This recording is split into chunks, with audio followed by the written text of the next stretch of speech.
ने कल 20वां क्वेश्चन कर लिया था, आज 21 क्वेश्चन की बात करते हैं। ये भी बड़ा सवाल है, आपके जियोग्राफी से पूछा हुआ है। तो जियोग्राफी में आपसे पूछा हुआ है कि कह रहा है कि 21 नंबर का सवाल क्या कह रहा है। 21 नंबर का सवाल ये कह रहा है कि इसमें कथन है, कथन कह रहा है कि अभिकथन क्या है कि विषुवतरेखीय प्रदेश में अपेक्षाकृत कम लवणता होती है। जो विषुवतरेखीय प्रदेश होते हैं, जो मध्य, आपने भूमध्य रेखा पढ़ा हुआ है, आपने ग्लोब तो देखा होगा, ग्लोब में एक भूमध्य रेखा होती है ना, ये वाली। तो कह रहे यही है विषुवतरेखीय क्षेत्र। ठीक कह रहे हैं कि विषुवतरेखीय प्रदेश में अपेक्षाकृत लवणता कम होती है, और कारण ये बता रहा है कि विषुवतरेखीय प्रदेश में घने बादल निर्माण के कारण वाष्पीकरण कम होता है। कह रहे हैं कि बादल बहुत ज़्यादा होता है, काले काले बादल होते हैं, इसलिए वाष्पीकरण नहीं हो पाता। ये बात सही है क्या? आप इसको महसूस किए हैं कि जब बादल घना होता है तो वाष्पीकरण नहीं हो पाता, या फिर आपने पढ़ा है इसको?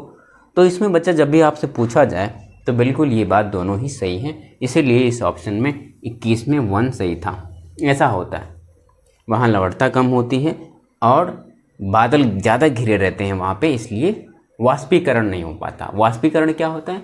पानी को वाष्प के रूप में, जैसे तालाब में पानी होते हैं, धूप लगती है तो वाष्प बन के उड़ जाते हैं, आसमान में चले जाते हैं, फिर वही बारिश होती है। फिर अगला सवाल आपकी फिर जीएस से सवाल है 32 नंबर का। पूछ रहा है कि भाई कि दिल्ली से दौलताबाद राजधानी जो हस्तांतरण किया था मोहम्मद बिन तुगलक ने, एक बड़ी विफलता थी उस समय, आपने इतिहास तो पढ़ा होगा। और राजधानी के हस्तांतरण से दिल्ली के लोगों को बहुत परेशानी हुई थी। ये बच्चा दोनों बातें सही हैं। मोहम्मद बिन तुगलक एक राजा था, भाई आप सभी को पता होगा, मुझे आशा है कि आप लोगों ने पढ़ा होगा, और भाई बेकार राजा था। ठीक बात है। फिलहाल तो ऑप्शन बच्चा इसमें 1 सही है। मुझे आशा है कि आप सभी लोग इसको जानते होंगे, दिल्ली से दौलताबाद, बहुत बार ये स्टेटमेंट दिया गया। अच्छा, फिर आपसे सवाल पूछा है भाई आपका कॉन्स्टिट्यूशन का आपका रिट से क्वेश्चन है। इसमें पूछा है कि क्यू वारंटो का मतलब क्या समझते हैं आप? क्यू वारंटो पढ़ा है आपने, सारी रिटें पढ़ी, habeas corpus, mandamus, quo warranto, certiorari, prohibition, ये सब पढ़ा है पांचों। तो इसमें पूछा है कि पृच्छा समादेश को क्या मतलब समझते हैं, तो आप इसको सभी लोग जानते होंगे। पूछता है कि सोमिंग द अथॉरिटी, बताओ भाई अथॉरिटी क्या है तुम्हारी। ठीक, यही सवाल पूछता है जज।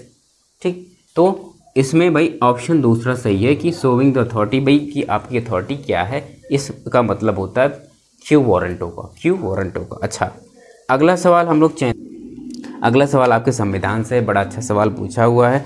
पहले ही सवाल आपसे पूछा हुआ है, नेचर से सवाल आया हुआ है। कह रहे हैं कि भाई संविधान के संघात्मक जो संघात्मक नेचर है ना, फेडरल नेचर है, को संसद द्वारा बदल कर विधान पास किया गया, इसे न्यायालय के समझ चुनौती दी गई। कह रहे हैं कि संविधान की मूल संरचना को संशोधित नहीं किया जा सकता। ये भाई इसका सिद्धांत था और ये एक तथ्य थे।